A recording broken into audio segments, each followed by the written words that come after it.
আসসালামু আলাইকুম প্রিয় ভাইয়েরা, আমরা এখন আছি তুরস্কের সেই বিখ্যাত ইস্তাম্বুলের আয়া সোফিয়া মসজিদ। এটা হচ্ছে যে আয়া সোফিয়া মসজিদ, যেটা সুলতান সুলেমানের আমলে সেটা নির্মাণ করা হয়েছিল।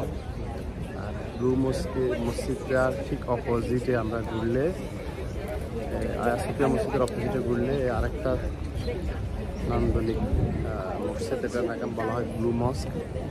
ওরা কিন্তু পাশাপাশি এই পুরা সিটিটাকে বলা হয় সুলতান সুলেমানিয়া সিটি। সুলতান সুলেমানের আমলে এখানে আশপাশার বিভিন্ন মসজিদ, বিভিন্ন কারুকার্য আছে।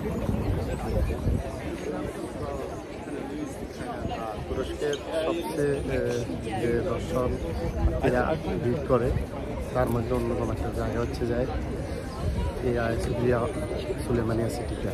আয়া সোফিয়া তথা সুলেমানিয়া সিটিটা